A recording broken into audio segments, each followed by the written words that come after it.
manera y lo hemos confrontado esto, lo hemos chequeado con varios comentarios que nos hicieron llegar algunos de ustedes, en el sentido de que a lo mejor algunos de los conceptos o varios de los conceptos que el profesor César nos ha contado, nos ha comentado en las primeras dos teleclases, iban a ser bastante revulsivos e iban a generar debate, iban a generar autodebate, pero bueno, una vez que se genera el autodebate, que a uno le surgen las preguntas, un poco lo que hemos visto en la última teleclase de management, ¿no? Primero, el proceso personal, individual de convertir una situación imprevista en una pregunta y luego hacer esa pregunta a quienes nos rodean, a nuestra más próxima red de ayuda.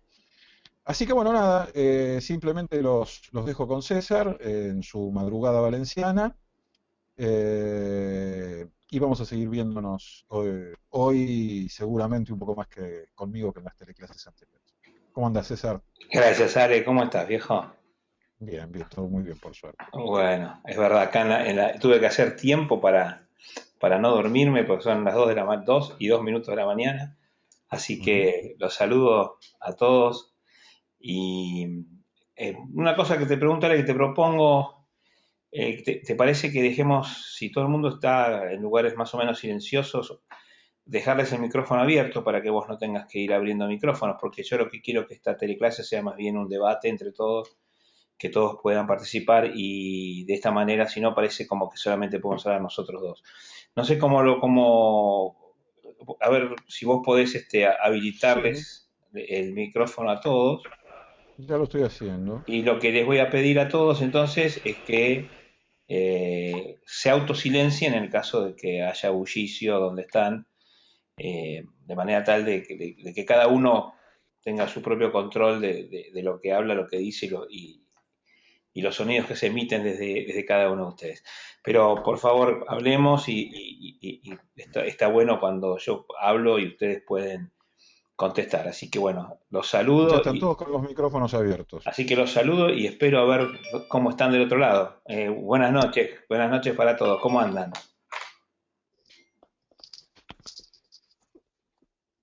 César, Tímidos andan, parece. buenas noches a Alejandro.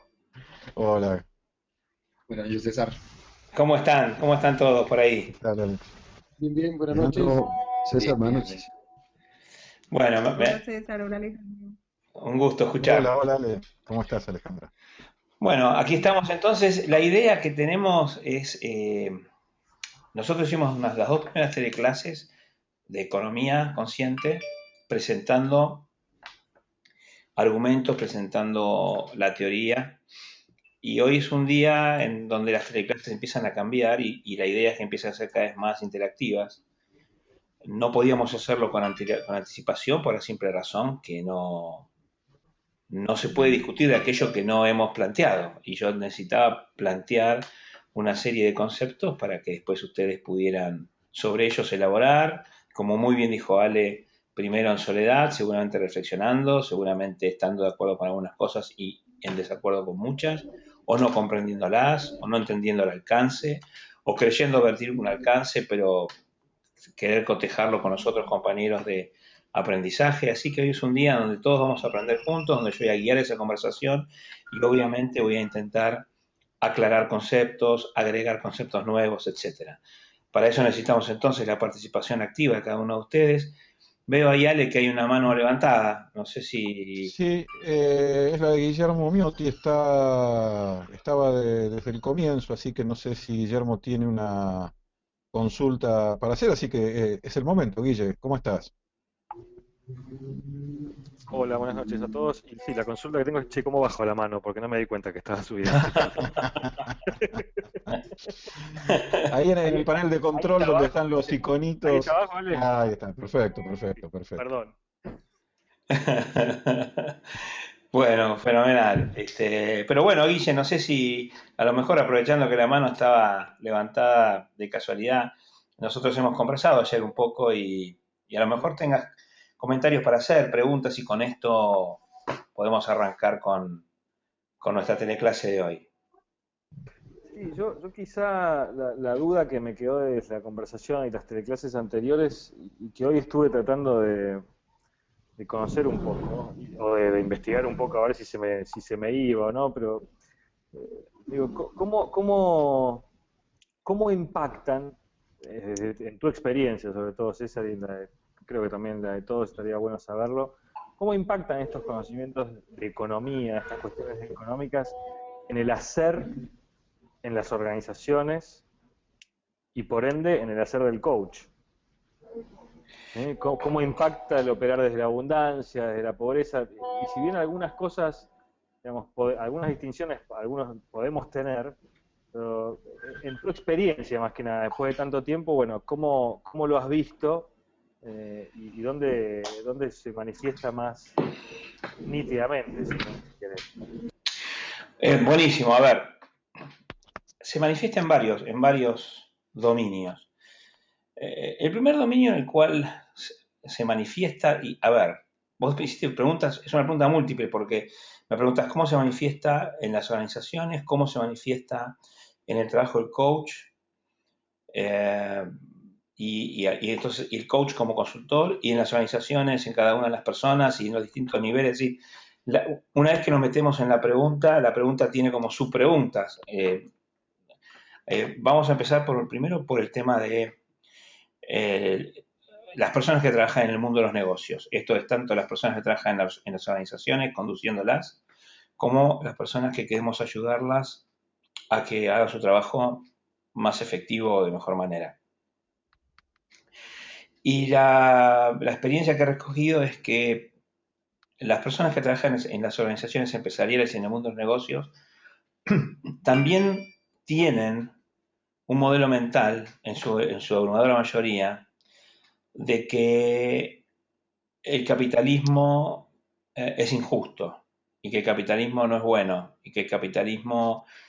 hablan incluso de capitalismo salvaje, se habla de la distribución de la riqueza, la necesidad de la intervención para hacerlo menos justo, para hacerlo más equitativo. Es decir, hay un modelo mental que los conduce inevitablemente, en muchísimos casos, a casi una situación de vergüenza, de vergüenza que luego se traslada a vergüenza por el éxito, porque si yo creo que lo que estoy haciendo no es del todo legítimo, en el fondo, cuando tengo éxito, también creo que mi éxito no es legítimo y que mi éxito se debe a la derrota de alguien o se debe a que alguien en algún lugar está sufriendo. Y como estoy hablando de personas que son buenas personas, las personas que no son buenas personas, que no tienen valores, que no tienen... A esas personas no les importa nada. O sea, no. Si se benefician de la desgracia ajena, les da lo mismo. Estoy hablando de personas que no tienen entre sus valores esa forma de pensar, pero que han, yo diría, sucumbido al sentido común imperante de que el capitalismo es malo, el capitalismo es egoísta, de que ser egoísta está mal, de que es vergonzante preocuparse por la propia felicidad, que es vergonzante perseguir el propio interés. Por eso yo en la teleclase anterior, ¿te acordás, Guille? Yo lo mostraba con esos dos dibujitos, ¿no? El de la carita feliz y el de la carita esta de este tipo maquiavélico, y cómo los conceptos de bienestar general, contra beneficio individual, el de altruismo contra egoísmo. Y entonces la primera cosa es que cuando uno logra, después de un tiempo, modificar esa articulación con respecto a lo que es el verdadero capitalismo, cuáles son los valores que los guían, a qué significa el egoísmo y el altruismo, qué significa perseguir el propio interés personal, y que todo eso no está en contraposición con los valores más profundos de las personas buenas. Esto genera como lo primero que pasa es que genera como un entusiasmo y genera un modelo mental, un estado emocional, a partir de ese modelo mental, un estado emocional de orgullo por el trabajo, de comprensión de que la tarea en el mundo de los negocios es una tarea trascendente, y los deposita a las personas que trabajan en el mundo de los negocios en la intuición, que para mí es absolutamente fundamentada, que las organizaciones empresariales privadas son el mejor lugar que existe para dar pelea contra la pobreza y contra todos los males que la pobreza acarrea. Entonces, no sé si hasta ahí me pude explicar o si me pudiste seguir y si tenés algún comentario con esto, Guille.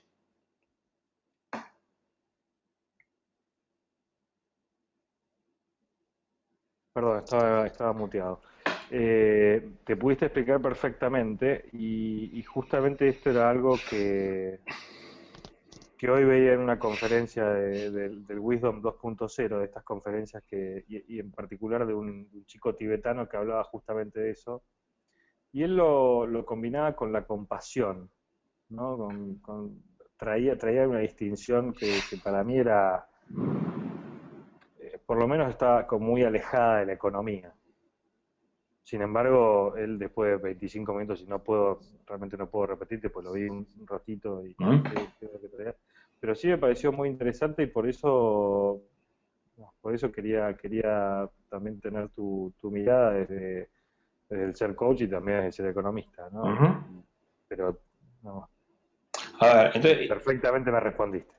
bueno, o por lo menos empecé a responderte, ¿no? Porque la verdad que la pregunta es bastante más completa que esto que te estoy contando. Pero bueno, me pone contento que o sea, esto tiene que ver a nivel general, con las personas y con las convicciones personales, los individuos que trabajan en el mundo de los negocios. Si vos haces un trabajo del cual no estás orgulloso, esto impacta en tu productividad. Claramente. Y esto ocurre en todos los órdenes de la vida. Por lo tanto, yo estoy convencido, porque además lo he conversado con miles de managers y con personas buenísimas que no son managers pero que trabajan de una u otra manera cerca del mundo organizacional.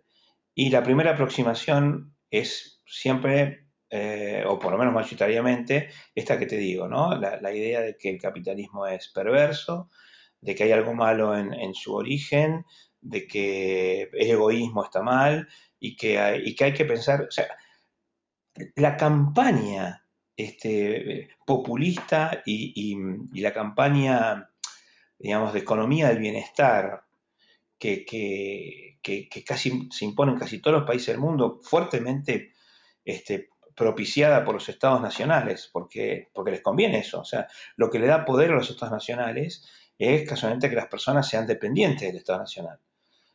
Y entonces la economía del bienestar lo que genera es dependencia absoluta.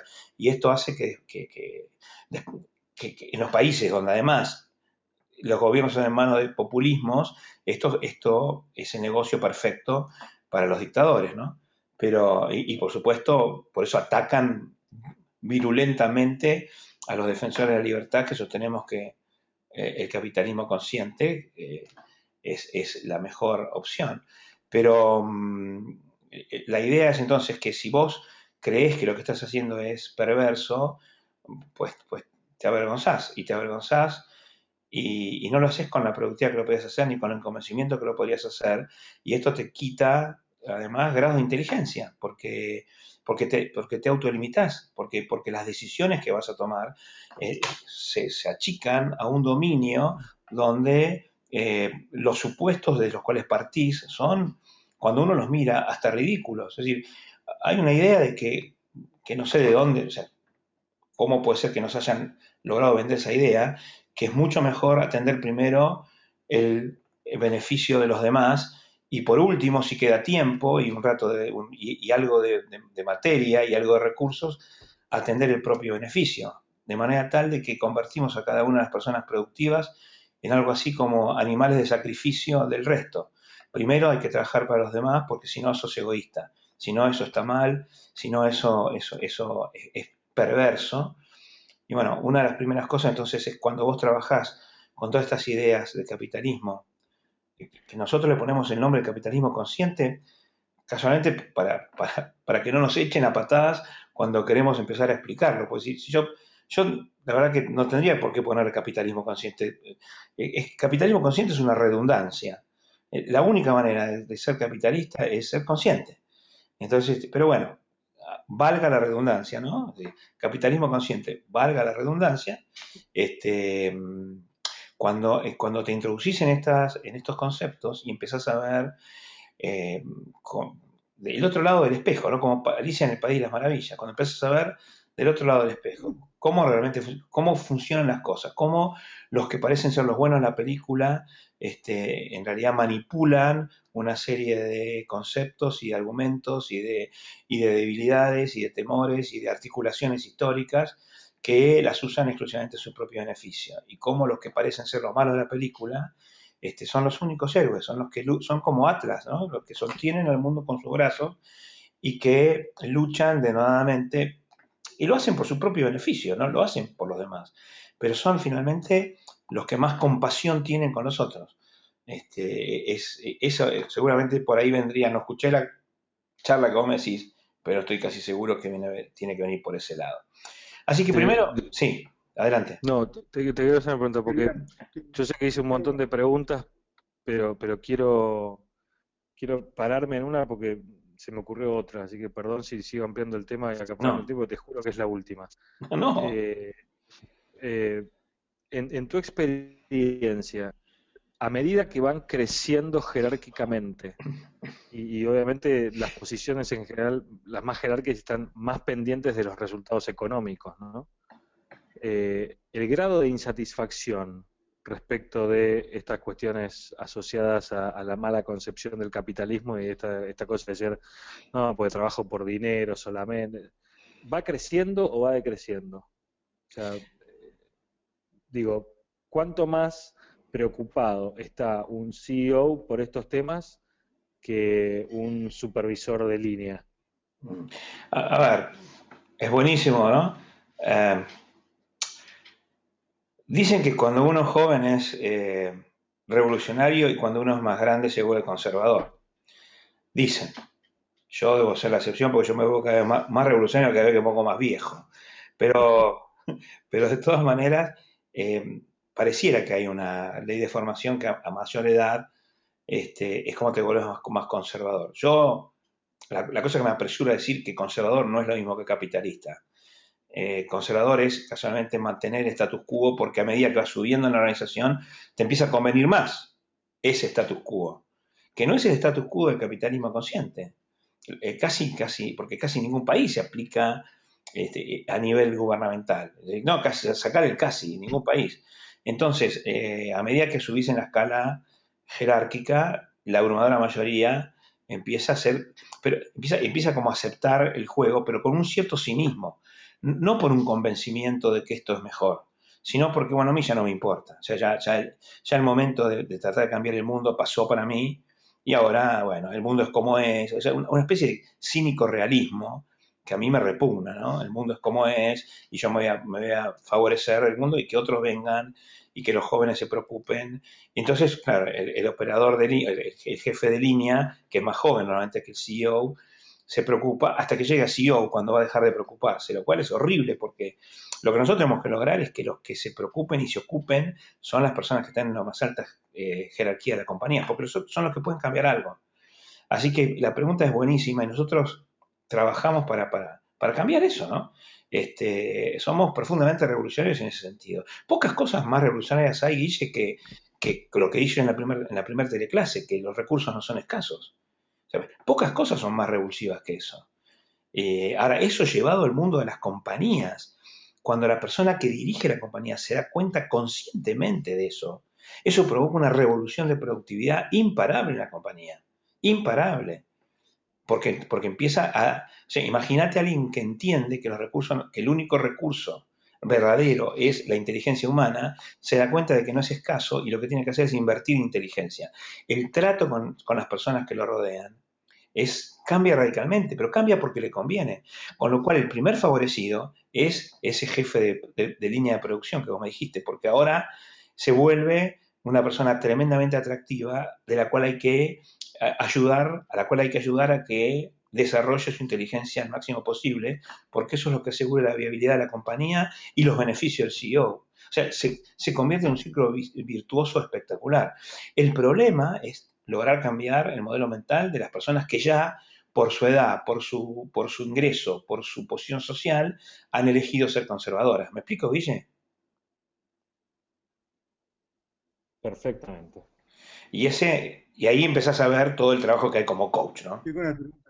Sí, adelante. Hay alguien más que quería decir algo. Tenemos dos manos levantadas por orden de aparición de las manos. Le voy a dar la palabra a Javier y quería avisarles a quienes se incorporaron con la clase ya empezada que voy a habilitarles los micrófonos como hicimos con el resto, porque esta es una clase para revisar, para debatir, para reflexionar sobre los conceptos que hemos tenido, que hemos visto en las dos primeras teleclases. Adelante, Javier. Gracias, Alejandro. Una pregunta que también es un poco triple, pero en realidad es la misma. Lo que quiero, y nada más de una manera breve, César, ¿dónde surge este modelo mental del capitalismo salvaje? O sea, ¿cómo es que en lugar de que esto se viera bien desde el principio como algo que estaba generando abundancia, etcétera, etcétera, en qué parte de la historia se, se imprime esta sensación de que el capitalismo y que el empresario en sí es un aprovechado y que no le interesa nada más que la parte material? La segunda cosa, creo que hoy por hoy hemos visto que la entrada de la conciencia a las empresas es algo que está pasando que hace unos años hubiera sido impensable. Y por otro lado, quisiera preguntarte, ¿cómo ves tú este futuro? Yo estoy muy metido en cosas que tienen que ver con mindfulness, meditación, atención plena, compasión, etcétera. Y creo que sería como el siguiente paso que le pudiera dar a la empresa, obviamente a cada uno de los empresarios, algo que fortalece la conciencia y que va un paso más allá. Entonces, mi pregunta es un poco lineal en el tiempo que lo origina y si tú estás de acuerdo en que este sea el camino y por dónde podemos empezar a abrir nuevas rutas. Buenísimo. Gracias. No, al contrario. Esta clase es mucho más demandante para mí que cualquiera de las otras, ¿no? Ale, a ver, pues las preguntas son buenísimas. A ver, Guille, antes de empezar a contestar a Javier, Guille, ninguna de las cosas que yo digo cierran la pregunta que hiciste. Y no es tampoco mi intención, ni la tuya ni la de nadie. No quería dejar de decirte esto. Simplemente, como colegas, vos me preguntás la opinión y yo tengo una opinión basada en mi experiencia y en que tengo más años. Pero ninguna de las cosas que yo digo, y esto lo aclaro para todos, cierra la pregunta. En todo caso, esto es una meditación, una forma de meditar y reflexionar a lo largo de todo el programa, ¿no? Así que tu pregunta está contestada a medias, eso es lo que quiero decir. Y, No, gracias por la aclaración. Yo prometo que me callo después, pero a mí me llamó mucho la atención donde en otra conferencia de Wisdom, donde estaba hablando de mindfulness y negocios, decía que la capacidad humana es limitada también. Ahí eso sí que fue lo que me hizo muchísimo ruido, y estamos hablando de tipos que supuestamente están a la vanguardia y empiezan a ver a la capacidad humana como limitada. Así que me parece que esto está un poco también conectado con lo que dice Javier, dónde nació y dónde se sigue viendo, ¿no? Pero bueno, ahí... Muy bien, muy bien. A ver, entonces vamos a la pregunta de Javier. ¿Te acordás, Javier, que cuando en la clase anterior, antes de la clase anterior, yo presenté, y yo sé que fue arduo, y algunas personas dicen, qué plomo, ¿no? Porque hablé de filosofía y hablé de las cuatro ramas de la filosofía, ¿no es cierto? La metafísica, de la epistemología, de la lógica y de la política. Y que todo esto tenía que ver con el capitalismo. Bueno, tu pregunta se explica mucho por el lado de la política. O sea, la respuesta a tu pregunta la voy a encontrar por ese lado. Los estados nacionales que nosotros conocemos, casi todos los estados nacionales que nosotros conocemos en la actualidad, son el resultado de una intervención violenta de alguien venciendo a otro. Los invito a revisar el mapamundi actual y ustedes van a ver que todos los estados nacionales que conocemos, todos, son el resultado de que alguien con un palo más grande o más poderoso venció a alguien y le quitó territorios o le impuso multas o le impuso imposiciones. La historia de la humanidad, desde el punto de vista político, es la historia de quién le cobra impuestos a quién. ¿Estás de acuerdo conmigo hasta acá? ¿Lo podés ver eso, Javier? Es muy importante esto. Sí, claro, lo veo y me hace mucho sentido. Estoy de acuerdo contigo y es parte de toda esta discusión de Ayn Rand del modelo de individualismo, etcétera, objetivista, etcétera. Me hace sentido. Exactamente. Entonces, cuando partimos de eso, la única, o sea, si el origen de algo es violento, es muy difícil que luego sus procesos sean pacíficos, porque o sea, el origen es violento, o sea, uno no puede esperar la compasión, la libertad, la comprensión, el respeto de alguien que ha obtenido lo que tiene en forma violenta. O sea, hay una lógica detrás de todas las cosas tienen una lógica. Por eso yo hablaba también de la razón, ¿no? La lógica, debemos utilizarla y darnos cuenta.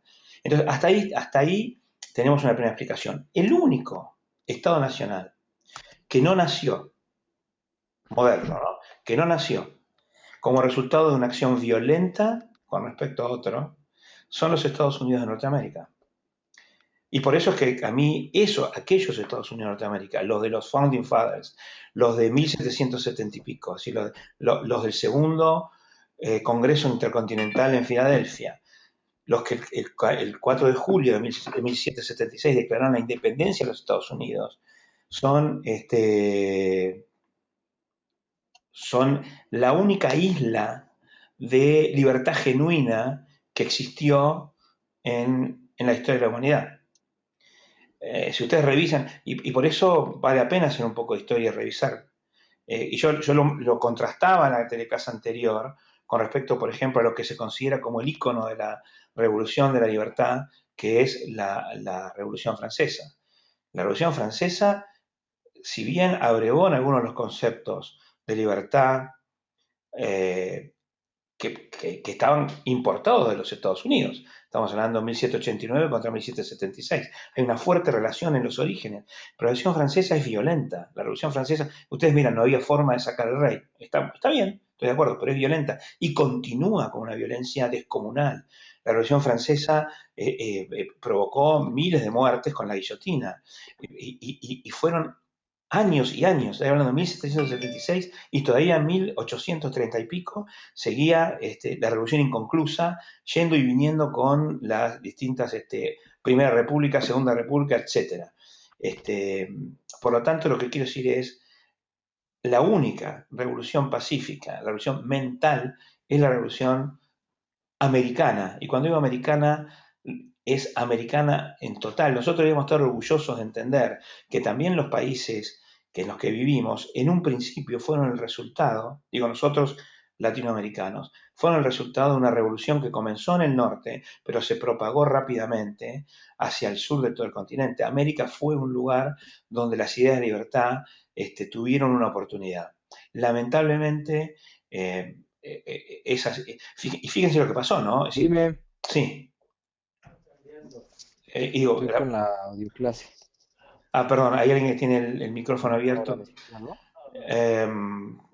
Cuidado porque ahí alguien está con el micrófono abierto y está hablando y se está escuchando. Entonces, ¿qué pasó luego? Fue tan grande el poder que adquirió, o sea, ese impulso de libertad fue tan grande en términos de la productividad que logró, en términos del bienestar que logró, que lamentablemente lo que se copió después fue un modelo de Estado igualmente dictatorial, intervencionista. O sea, los Estados Unidos de Norteamérica tienen hoy por hoy el sistema intervencionista más grande del mundo, o sea, equivalente a la Unión Soviética en muchos casos. Solamente que todavía le dura cierta pátina del origen de su nacionalidad. Entonces, la primera explicación que tengo es, cuando algo es violento, es muy difícil que después se vuelva pacífico. Sin embargo, cuando algo nace como pacífico, parece que es más fácil que caiga en la tentación de tomar ciertos atajos y volverse más violento. Entonces, la primera explicación es esta, o sea, ¿por qué el capitalismo empieza a ser salvaje? Porque deja de ser capitalismo. Esta es la razón, Javier. Deja de ser capitalismo y se tiñe. Porque, a ver, ¿qué queremos decir con...? Demos un ejemplo, sería bueno que todo el mundo... Piensen en ejemplos de capitalismo salvaje. ¿Cuándo algo es salvajemente capitalista. Por ejemplo, Javier, pero no para discutir, no estoy, sino para pensar juntos. Pensemos en un ejemplo de capitalismo salvaje. ¿Cuál sería, por ejemplo? Dame uno, Javi. O cualquiera, cualquier persona que se le ocurra un ejemplo de capitalismo salvaje. Bueno, siendo salvaje una opinión, habría que preguntarle a quien habla de capitalismo salvaje. Por supuesto, por eso digo, denme un ejemplo de capitalismo salvaje. Cualquiera. ¿Qué tal lo de, ¿qué tal lo de Rockefeller, por ejemplo? ¿Cómo? Rockefeller y estos, incluso americanos, que no me acuerdo cómo se llama este otro empresario que era el dueño del acero, y luego también, bueno, cuando Ford. vino todo lo de Dale la Carnegie. electricidad, etcétera, Ford mismo, Carnegie y Ford, es un capitalismo que no entiendo lo salvaje, pero bueno, o podría empezarse a ver ahí esta parte. Incluso Ford para mí es un héroe porque era alguien que se empezó a preocupar mucho por el pago más alto a sus empleados, etcétera, etcétera. Es distinto por ejemplo, de Rockefeller, ¿no? A ver. Eso es un ejemplo que se me ocurre, pero no sé si hay otro. No, está bien. Analicemos el ejemplo de Rockefeller. ¿En qué parte sería salvaje? Yo tengo otro ejemplo, ¿puedo? Sí, a ver. Ejemplo que... Sí.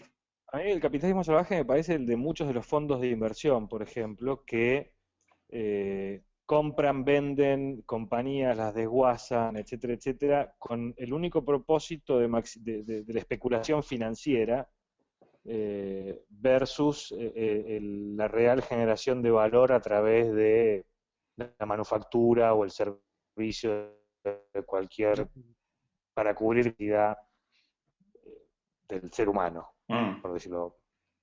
Entiendo. ¿Puedo dar otro ejemplo? Sí, a ver, deme más ejemplos, a ver. ¿Yo puedo dar otro ejemplo? Claro. Adelante. Un tema de las esperas.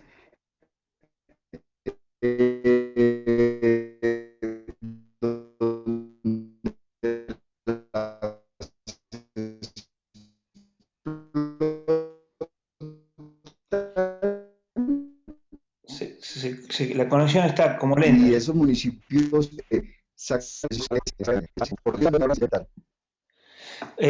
la verdad que escuché muy poco. ¿Vos pudiste escuchar, Alejandro? La conexión por momentos pone lenta.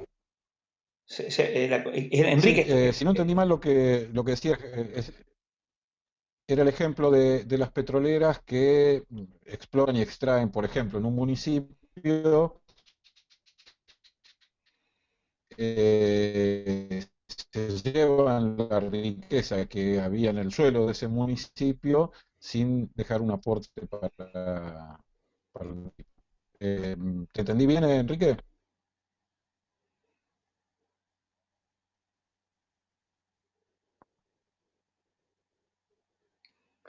No, bueno, pero el ejemplo salvaje otro ejemplo creo que es con la codicia.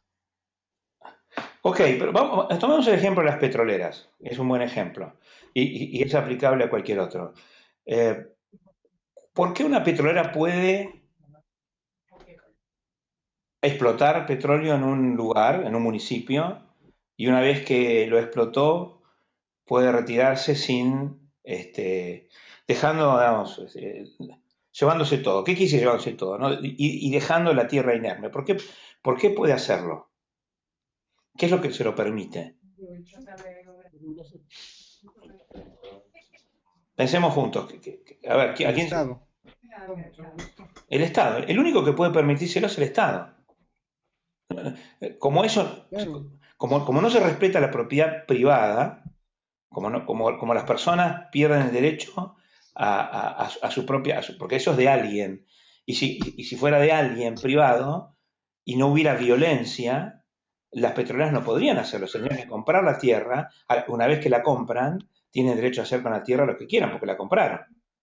Ahora, si no la compran, y es una concesión que alguien les da, ¿y quién se la da? El Estado. Y entonces ahí lo que hay es normalmente un uso abusivo del poder del monopolio de la fuerza. ¿Sí? ¿Cómo hacen los ciudadanos comunes para oponerse a eso? Pero eso no es capitalismo, porque eso no respeta la propiedad privada. sea, es ridículo llamar a eso capitalismo. Es salvaje, pero no es capitalismo. Yo lo que digo es, busquemos ejemplos de capitalismo salvaje. Ahora, de robo, de corrupción, de violencia, de inconsciencia, está lleno de ejemplos el mundo. Casualmente, en ausencia de capitalismo aparece eso.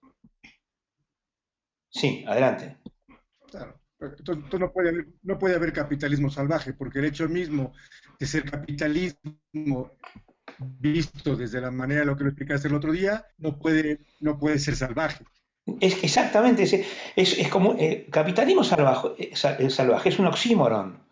Un oxímoron es, en una misma frase, decir algo y en la otra palabra, en el otro término, contradecir lo que acabo de decir. Se usa mucho en la poesía, ¿no? El frío sol o el caliente hielo. Pero eso es en la poesía. Ahora, hablar de capitalismo salvaje es un tremendo oxímoron que en realidad explica lo inexplicable. Si es capitalismo, no puede ser salvaje. Y si es salvaje, no puede ser capitalismo. Porque, ¿se acuerdan lo que nosotros vimos la vez anterior? Prometo no iniciar agresión contra las personas ni contra su propiedad. Y nosotros vimos por qué contra su propiedad. Porque habíamos visto que el producto es el resultado de la energía de la persona, de la energía física más la energía mental. Es decir, y habíamos dicho, pensar es una acción. Por eso es tan importante entender la lógica en la que estamos metidos. Y por eso la metafísica es importante, y por eso la epistemología es importante, y por eso la lógica es importante. Porque entonces cuando nosotros unimos todo eso nos damos cuenta de que la energía es tanto mental como física, porque pensar es una acción y requiere energía. Si yo me quedo con el producto de una persona y la única manera de que una persona produzca es a partir de su propia energía, me estoy quedando con parte de la vida de esa persona. Por lo tanto, iniciar agresión contra la vida de una persona o contra su propiedad es exactamente lo mismo. Y esto está absolutamente prohibido en la ética del capitalismo, que otra vez, en la ética del capitalismo consciente, valga la redundancia. Por lo tanto, cuando Rockefeller... Sí, y otra vez, me gustaría un ejemplo, pero supongamos si Rockefeller... Sí, adelante, adelante.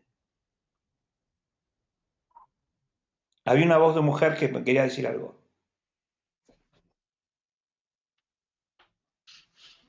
¿No? Entonces, otra vez, decimos Rockefeller.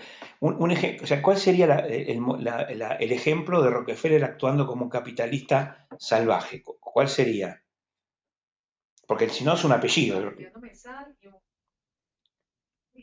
¿Cómo?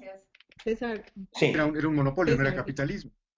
No era capitalismo, era monopolio. A ver, ahora después una voz de mujer, aclaro, primero lo que digo es, efectivamente, los únicos monopolios posibles en un capitalismo son aquellos son siempre momentáneos y surgidos de que alguien tiene una idea mejor que el resto y durante un tiempo recibe los frutos de haber sido más inteligente, más rápido y más visionario, y entonces consigue el excedente del monopolio. Pero esto rápidamente en un mercado que no está regulado es copiado por otras personas porque no hay barreras para entradas y salidas. Y cuando es copiado, lo que se produce es lo que decía Schumpeter, ¿no? Hay mucho ruido, por favor, sean cuidadosos de silenciarse si no están hablando, porque si no nos podemos escuchar. Entonces, los monopolios pueden existir en tanto en cuanto no haya alguien que tenga una idea mejor. Y cuando alguien lo copia, ya deja de ser monopolio.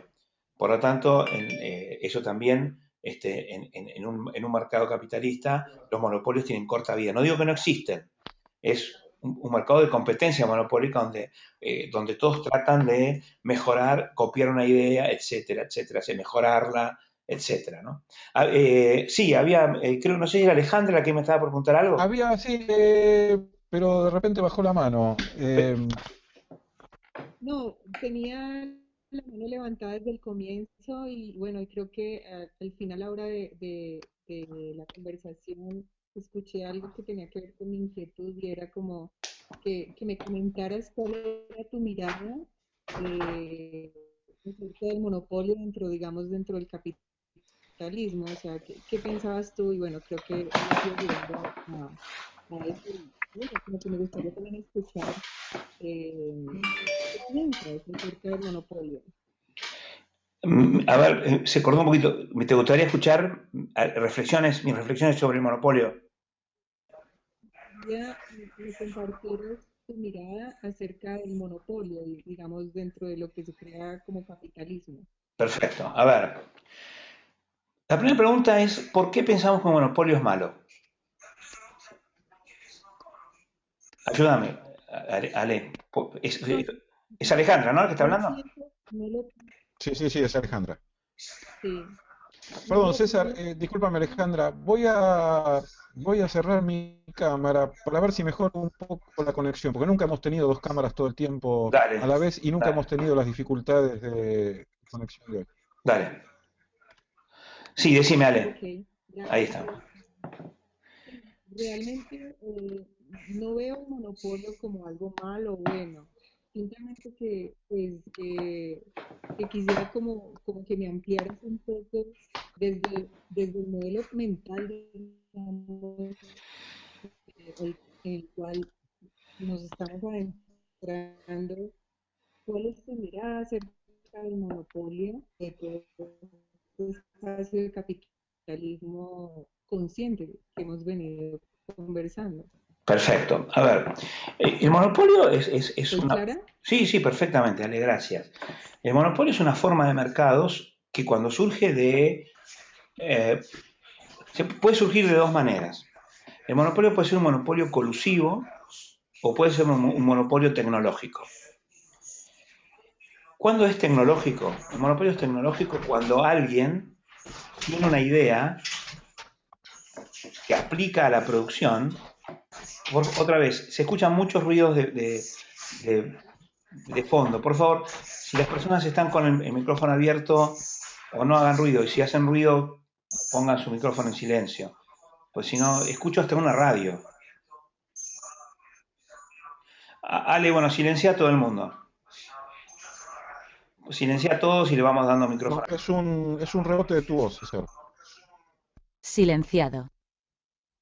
Ya están todos silenciados, pero lo que parecía una radio me parece que era un rebote de tu voz.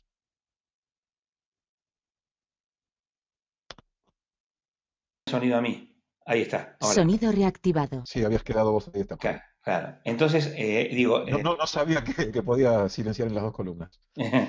Perfecto. Entonces, cuando el monopolio es tecnológico, todo lo que ha ocurrido es que alguien ha tenido una idea que ha aplicado a la producción y que esa idea le ha dado una ventaja. Y que explota esa ventaja y, por supuesto, como es la idea propia, la explota en beneficio propio.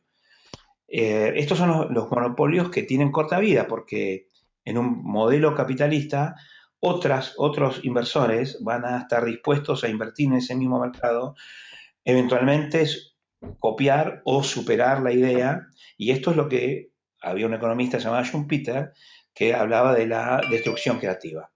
O sea que en ese caso el monopolio solo es el resultado de una inteligencia, y en algún sentido esto es lo que buscamos nosotros como profesionales. Cada uno de nosotros busca ser monopolista de la propia profesión. O sea, yo soy monopolista de mi propio estilo, soy monopolista de este programa que estoy enseñando y que estoy compartiendo con ustedes, y trato de mantener ese monopolio, pero en el mismo momento hay muchas personas que tratan de quitarme ese monopolio. Y así funcionan las cosas. Es como en realidad hay como una competencia monopolística, porque nadie es igual a nadie, ninguna empresa es idéntica a ninguna otra, y no hay nada de malo en eso. O sea, que alguien busque ser monopolista, si lo hace mediante su inteligencia, no solamente no es malo, sino que es muy bueno, porque eso genera que las personas tengan que estudiar más, tengan que progresar, tengan que invertir, etcétera.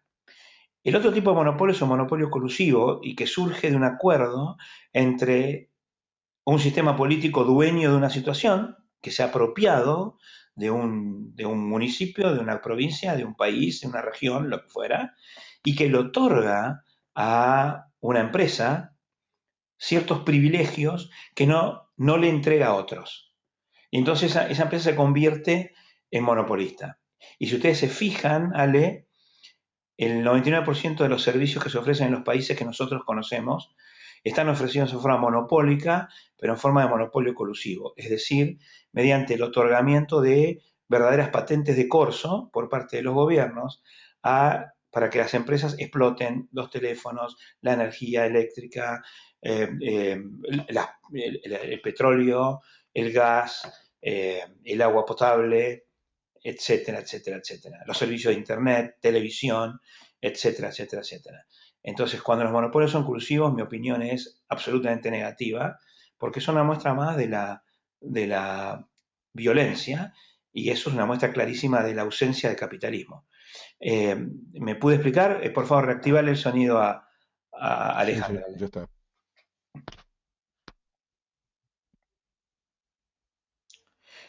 Sí, César, muchísimas gracias. Creo que entiendo y digamos, la primera definición que hacías la relacioné con todo este espacio de propiedad intelectual, como, digamos, como creadores de algo, poseemos, digamos, esa propiedad y obviamente como que, así decirlo, se patenta. Ahora, el paralelo que haces con el otro tipo de monopolio me es claro y te agradezco mucho que me hayas ampliado eso porque sí tenía una inquietud muy grande con relación al modelo mental, digamos, que en el cual estamos entrando, digamos, en este espacio.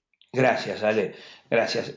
Antes de seguir con alguna pregunta, quiero aclarar esto ahora que vos hablas de modelo mental. Todo lo que yo estoy tratando de explicarles no es para convencerlos de que sean capitalistas. Este no es un curso político a favor de un partido político que propone el capitalismo.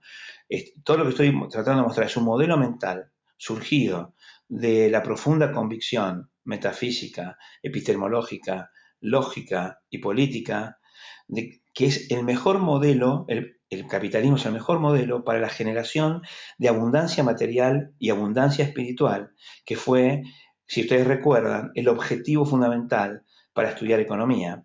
Y además porque estas bases económicas nos permiten, en el otro aspecto de este programa, que es el aspecto del management, es exportar estas intuiciones para conseguir que nuestras decisiones en el mundo de las empresas sean decisiones basadas en un modelo mental que tenga en cuenta estos valores, que tenga en cuenta estos preceptos, que tenga en cuenta esta lógica, porque empezamos a mirar a las personas que trabajan en las compañías como agentes económicos, pero agentes económicos comprendidos según esta ética económica. Y eso hace una gran diferencia. Entonces, por eso es que este programa se complementa entre economía y management. No podríamos tener un modelo de management consciente si ignoramos los conceptos básicos de la economía consciente. Entonces, no estamos haciendo teoría, no se confundan. No estamos haciendo una teoría económica utópica. Estoy explicando los fundamentos básicos de un modelo económico que, desde el punto de vista metafísico, desde el punto de vista epistemológico, desde el punto de vista lógico, desde el punto de vista político, permite que cuando exportemos estos conceptos a la toma de decisiones dentro de las compañías, nosotros podamos ver a los agentes económicos que en ellas trabajan mirados desde esta mirada. Y esto es una mirada muy compasiva, es una mirada muy comprensiva, es una mirada plagada de valores y virtudes. Y desde ahí es que nosotros podemos provocar el cambio. Nosotros no vamos a provocar el cambio político. Este no es un programa para políticos, es un programa para consultores o para dueños de compañía o para gerentes o para líderes. Ahora, es fundamental que esto lo comprendamos. Entonces, por esto hago hincapié en esto, por esto explico estas cosas que explico, por esto propuse estas cosas que propongo y tengo la suerte de que ustedes me acompañan. Pero de ninguna manera se trata aquí de una cuestión de un programa político. Eso me parece muy importante. Y no estamos haciendo teoría. Esto no es una teoría, esto es generar un modelo mental que nos permita trabajar, como dije en la primera teleclase, en el mundo real, generando abundancia material y también la búsqueda de la felicidad. ¿Hay una mano levantada, Alejandro? Hay una mano levantada, es la de Alex Pisich, pero antes de darle el micrófono, de abrirle el micrófono y darle la palabra a Alex, quisiera recordarles a todos cómo vamos a continuar con el programa. El próximo jueves 19 de marzo, siempre a la misma hora de comienzo, a las 10 de la noche, hora de la Argentina, vamos a tener la tercera teleclase de Management Consciente. Y el lunes 23 de marzo, atención que cambió el día, vamos a tener la Office Hours correspondiente al mes de marzo. Como siempre, las grabaciones de las teleclases, no así de la Office Hours que no se graba, las grabaciones de las teleclases van a estar disponibles dentro de las 48 horas posteriores a la teleclase y las síntesis escritas van a estar disponibles, las van a recibir por correo electrónico 2 semanas después de cada una de las teleclases. Ahora sí, entonces, Alex, yo te liberé el micrófono, pero creo que vos tenés todavía... Ahí está, ahora sí. ¿Cómo estás, Alex? Ahora sí. Muy bien, gracias. Buenas noches. César, donde hay en dos ocasiones donde el capitalismo tiene mala prensa, para no hablar de capitalismo salvaje, pero que tiene mala prensa, sería en aquellos casos donde se lo asocia con problemas a la ecología o problemas de destrucción del planeta, y algo lo planteó recién respecto de las empresas petroleras, pero creo que mirado desde la ecología puede ser tener aún una peor prensa, digamos. Y lo otro es cuando está relacionado con el trabajo infantil.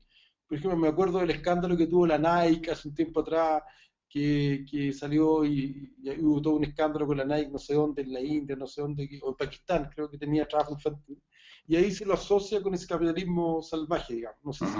Está muy bueno. Son dos ejemplos extraordinarios, Alex. El primero, el de la ecología. No habría problema si la protección a la ecología, a las cosas que nosotros consideramos ecológicas, fueran de alguien.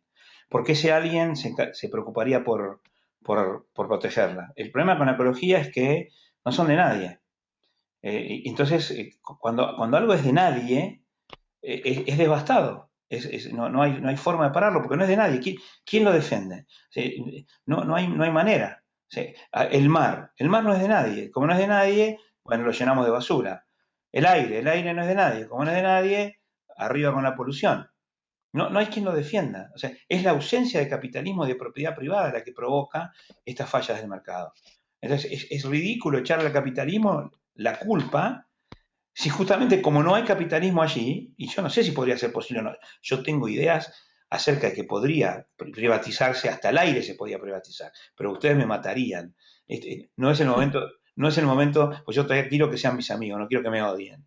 Pero está clarísimo, ¿no? Es decir, pensemos, salvemos a las ballenas. ¿Pero por qué las ballenas son devastadas?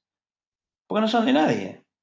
Porque es muy lindo decir salvemos a la ballena, pero ¿cuánta plata estás dispuesto a pagar? Comprar una ballena y protegerla. Hacela, dale de comer, cuidarla, hacela tuya.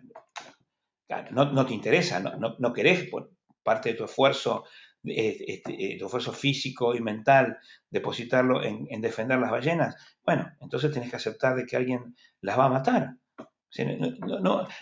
Alguien más malo que vos, porque alguien que le importe menos las ballenas, alguien que le parezca rico el aceite de ballena o productivo el aceite de ballena, va a salir a cazar ballenas y las va a matar. Y como no son de nadie, las va a matar. O sea, sí, el problema de la ecología es un problema de ausencia de capitalismo y no de presencia de capitalismo salvaje. ¿Me explico lo que quiero decir, Alex? Sí, perfecto. Entonces, y en el caso de... y después podemos seguir conversando, en el caso del trabajo infantil, quiero hacer una pregunta, y yo sé que es una pregunta tremendamente revulsiva. ¿Por qué es malo el trabajo infantil? ¿Por qué está mal que los chicos trabajen? La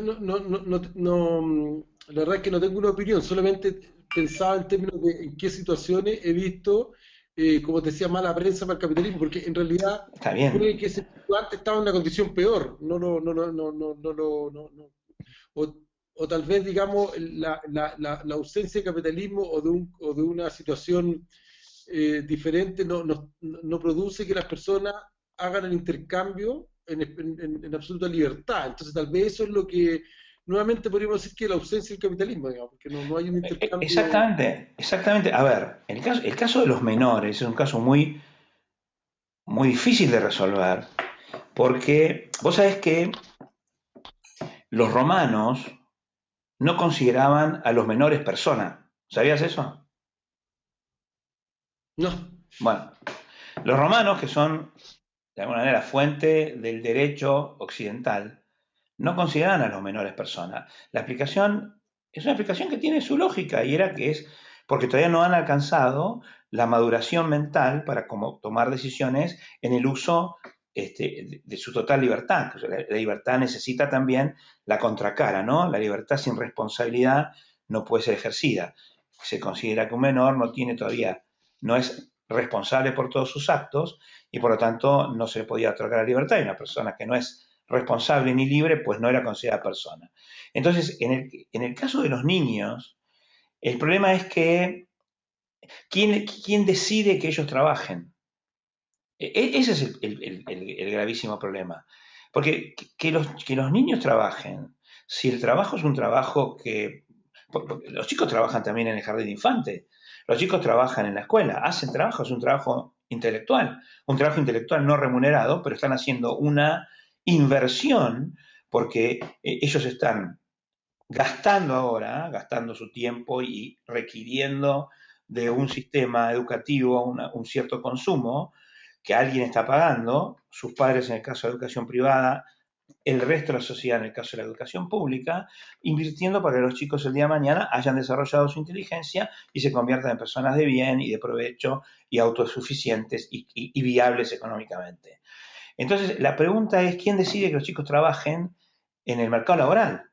Ese es el problema. Pero es un problema ético, pero eso no tiene que ver con el capitalismo. Y, otra vez, si una empresa lo que hace es esclavizar a los niños, el esclavismo no entra dentro de los conceptos del capitalismo, porque el esclavismo es una intromisión violenta en la libertad de las personas que las obliga a hacer algo que en ausencia de esa intervención violenta no harían.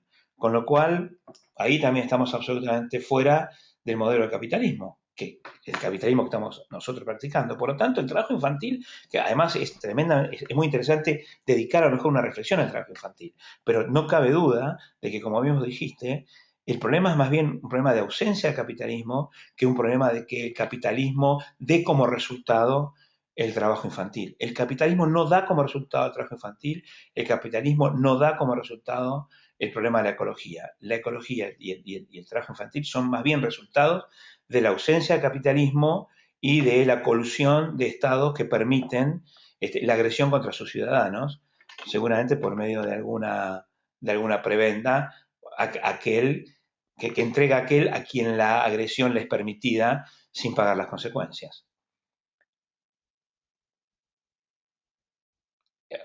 No sé si eso... Estás reflexionando, gracias, me queda perfectamente claro. Muchas gracias. Gracias, Alex.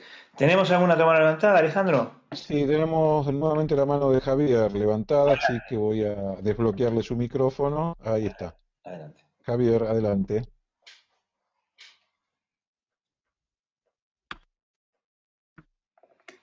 Solamente quería agradecer la parte de la cuestión del monopolio. Me fue importante entender la diferencia en estos dos monopolios. Era lo que quería comentar nada más. Buenísimo, Javier. A ver, ¿qué estamos tratando nosotros de entender juntos?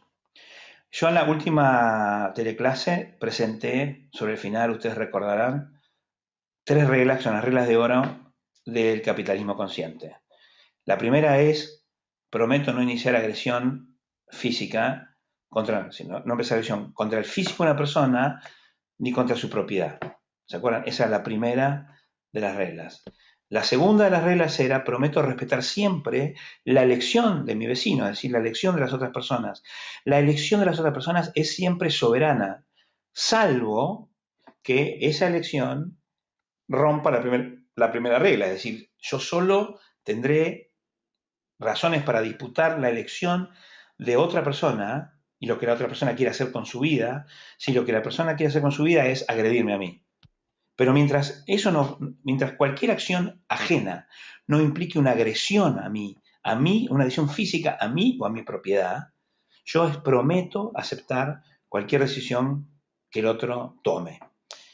Y la tercera es la que yo les decía que aprendí en los potreros de mi país, de Argentina, y es el rompe, pierde, pincha, paga, ¿no? Es prometo, en el caso de un error o de una equivocación o de una torpeza de mi parte, y como resultado de esa torpeza yo haya provocado una agresión contra una persona, contra su propiedad, o no haya respetado la elección de mi vecino, prometo devolverle al mundo la forma que tenía antes de mi torpeza, es decir, antes de mi intervención. Es decir, si yo pateo la pelota y la pelota se pierde, se rompe, se pincha, pues entonces la pago. Esas 3 reglas de convivencia son las reglas fundamentales del capitalismo consciente.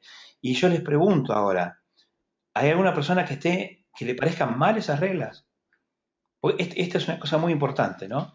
Entender si estas reglas nos representan desde el punto de vista de nuestros valores. Y esta es la reflexión a la que los invito, porque sobre esta reflexión vamos a elaborar el resto del programa.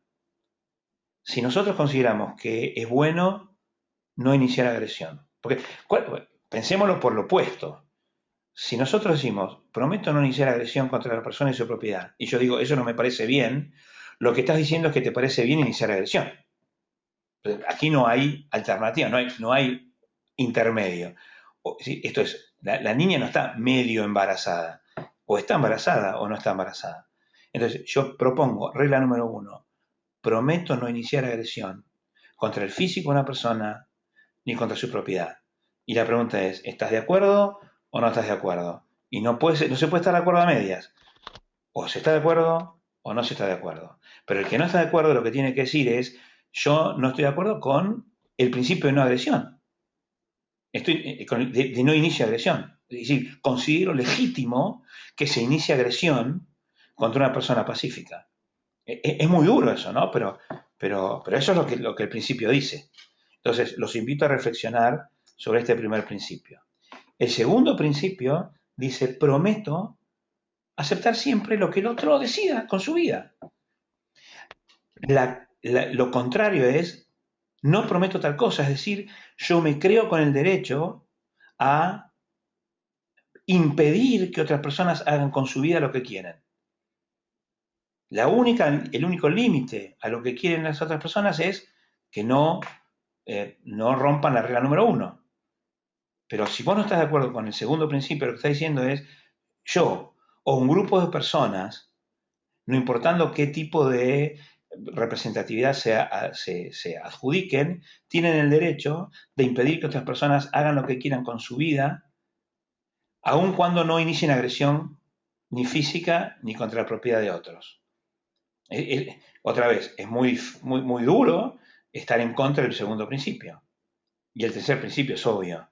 O estoy de acuerdo en que quien hace algo tiene que hacerse cargo de sus consecuencias, o estoy en desacuerdo que quien hace algo tiene que hacerse cargo de sus consecuencias. Y ahora yo les pregunto, miren esto desde el punto de vista también de los valores que nosotros aprendemos en el coaching.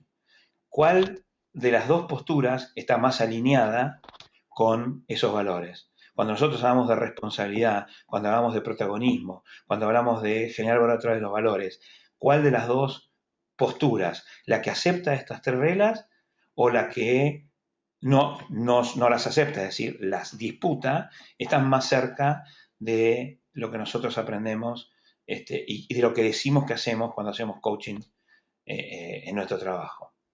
Y yo creo que esa es la gran pregunta que tenemos que hacernos, y eso explica las razones de por qué explicamos lo que explicamos en este programa y por qué nos metemos en los que nos metemos. Y les puedo hacer una cosa, las 3 clases que vienen son tremendamente demandantes de reflexión y se van a enojar conmigo. Va a haber un momento en el cual me van a querer, por eso son teleclases, no son presenciales, porque si son presenciales me van a querer pegar. Entonces, lo único bueno es que no pueden pegarme porque estoy lejos. Me vine a Valencia nada más que para poner más distancia entre ustedes y yo. Porque es muy revulsivo. Porque yo les voy a mostrar las tremendas consecuencias de aceptar las 3 reglas, pero también les voy a mostrar las tremendas consecuencias de no aceptarlas. Y después hay que hacer una elección. Y eso luego se deposita en un modelo de toma de decisiones que es la piedra filosofal del modelo de management consciente.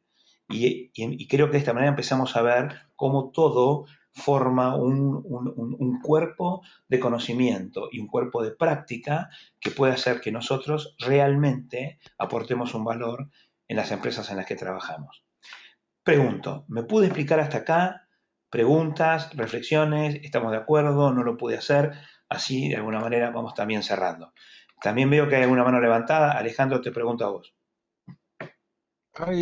Sí, hay manos levantadas. Había quedado la de Javier, pero sospecho que a lo mejor se había olvidado de bajarla. Ahí está. Perfecto. Y está levantada ahora la mano de Ilvar, a quien ya le liberé el micrófono. Perfecto. Pero ahí está. ¿Cómo estás, Ilvar? Hola, buenas noches.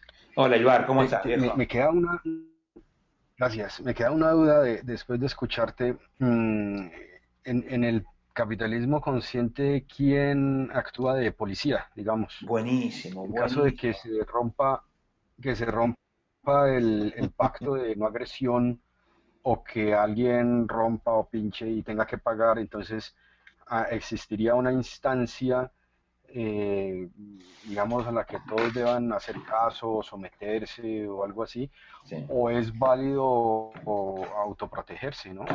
Bueno, Y lo digo porque en Colombia tenemos un lío político con el tema de la autodefensa, pues porque hay posiciones encontradas. Hay gente que dice, no, pero ¿y si yo qué hago si me están matando?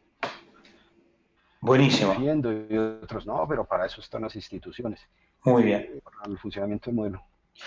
Primero te digo, Ilvar, excelente pregunta y demuestra, o sea, hacer esta pregunta demuestra un grado de atención y de inteligencia superiores, porque este es el gran punto controversial del modelo de capitalismo consciente. Es cómo haces para obligar entre comillas, a que las personas acepten estas tres reglas. Porque ahí está la gran pregunta. Si las reglas son buenísimas, ahora, ¿qué pasa cuando alguien no las cumple?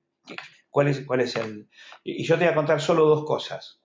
La primera es muy vieja. La primera tiene que ver con la primera institución que penalizó a las personas en una forma más o menos ordenada cuando las personas vivían ya en comunidades, apareció, yo diría que en la temprana Edad Media, y era el ostracismo.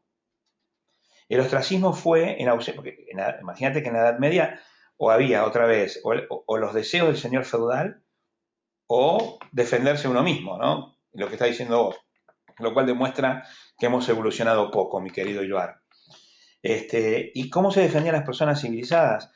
Bueno, cuando alguien no cumplía con un pacto lo condenaban al ostracismo, es decir, todos se ponían de acuerdo en que con esa persona dejaban de coordinar acciones, lo convertían en un paria. Y no había cosa peor que convertir en un paria a una persona, porque a partir de ese momento su viabilidad se volvía casi imposible. Imagínate, Ilvar, por un minuto, si todas las personas en la comunidad en que vos trabajás se ponen de acuerdo en no coordinar acciones nunca más con vos, simplemente porque vos rompiste un pacto. ¿Me explico hasta acá, Ilvar? ¿Lo ves? Sí, correcto. Es claro. O sea, es terrible eso. Por supuesto, eso es una posibilidad y no es tan fácil de lograr en comunidades más grandes como las que vivimos en la actualidad. Entonces viene la pregunta, bueno, ¿y cómo lo hacemos? Y hay todo un complejo sistema que algún día puedo explicarles si quieren una clase especial, fuera de programa.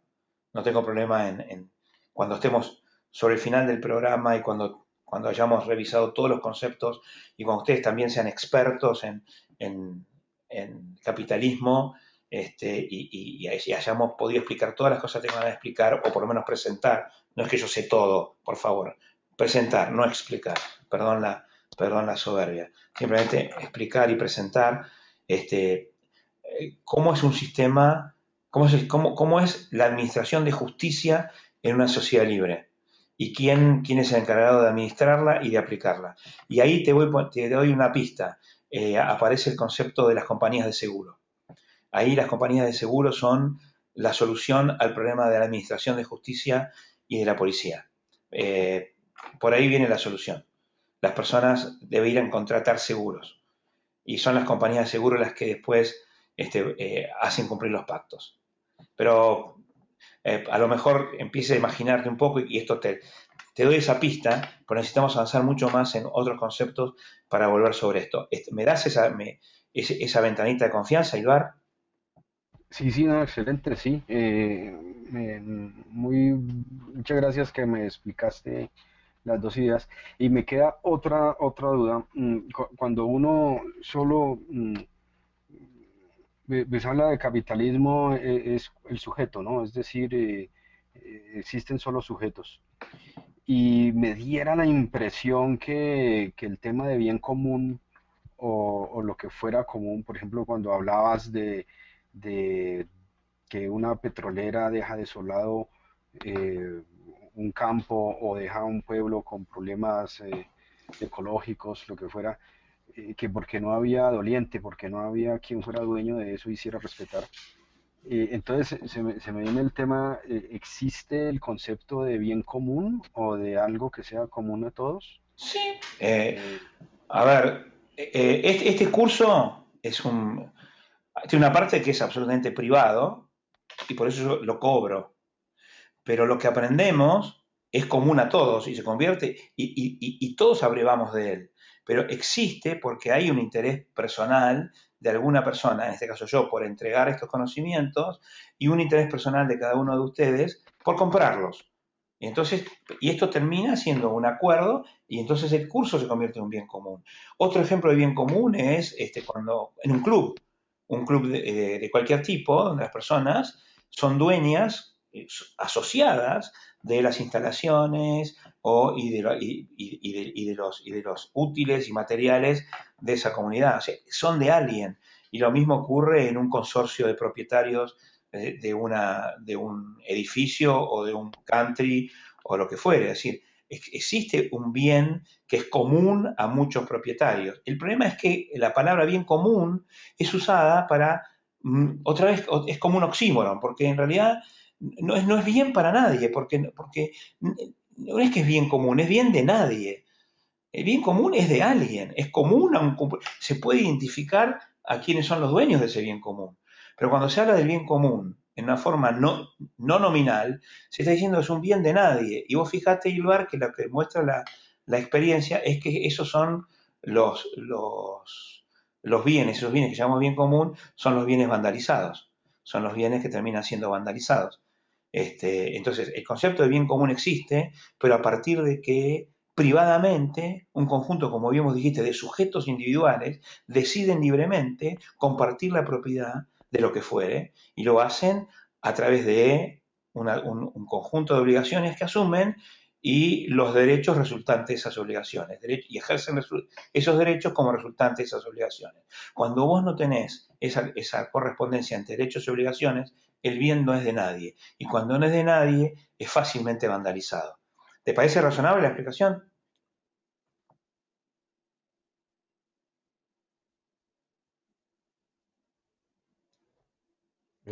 Se silenció Ilvar. Se silenció. Ahí está. Ilvar dice, sí, es correcto. Sí, es correcto y sí merece mucha reflexión. Merece mucha reflexión. perfecto. Claro, porque ese es el punto, ¿no? En el ahora ustedes saben que a fin de marzo vamos a estar presentando la revista Conciencia y mi primer artículo va a ser casualmente sobre el tema del lenguaje y sobre el tema y sobre el nombre que les ponemos a las cosas. Y vos fíjate que muchas de las cosas son un problema de lenguaje. Cuando yo hablé de que recurso es tratado como un sustantivo cuando en realidad es un adjetivo, cuando estoy hablando ahora del bien común, aquí estamos llamando bien común, y hay mucha confusión en el lenguaje, y cuando hay confusión en el lenguaje hay confusión en el pensamiento, y cuando hay confusión en el pensamiento hay confusión en las decisiones, cuando hay confusión en las decisiones hay confusión en la asignación de recursos, cuando hay confusión en la asignación de recursos, es decir, otros recursos como adjetivo, lo que hay es generación de pobreza en lugar de abundancia. Y casualmente nosotros como coach o como personas que trabajamos en las organizaciones, lo que no podemos permitirnos es que nuestra intervención genere escasez cuando lo que estamos jugando es que genere abundancia. Como ves, Silvar, todo está fuertemente relacionado y repito, no estamos hablando de temas teóricos, nos estamos entrenando fuertemente para intervenir en la práctica. Así que me encanta la pregunta y espero haber podido responderla con haber estado a la altura de las circunstancias, ¿no? Porque, repito, la pregunta implica una gran suspicacia, implica una gran atención, implica una gran inteligencia. El punto más difícil de resolver es el punto de la administración de justicia en una sociedad libertaria, una sociedad basada en los principios de la libertad. Gracias, Silvar. Ale, ¿seguimos teniendo manos levantadas? No, la única que veo es la de Ilvar, pero imagino que ha quedado de la pregunta anterior. Así que no tenemos más manos levantadas. Muy bien. Ahora sí, habilitemos los micrófonos de todos y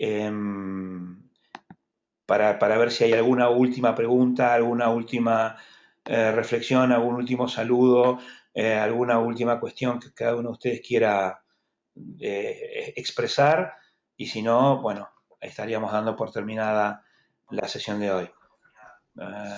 De mi parte están todos los micrófonos abiertos, solo que casi todos están cerrados por sus propios dueños. Sí, sí, aquí lo veo. Aquí los están abriendo. A ver, voy a hacer un rápido César, Sí, adelante. yo quiero agradecerte mucho. Veo el esfuerzo. Para ti ahora son las 3 de la mañana, se alcanzan tus ojos rojos.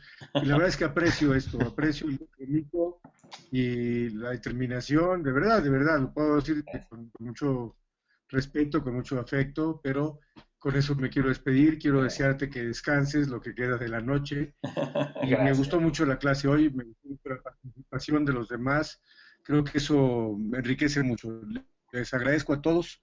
Gracias. Y no hago más larga Es siempre un placer escucharte, Javier. Sabes que te tengo un gran afecto y, bueno, gracias, pero no correspondía a otra cosa que cumplir con mi compromiso. Que por otro lado, puedo tener los ojos rojos, pero estoy bien contento de estar con ustedes desde el otro lado del mapa.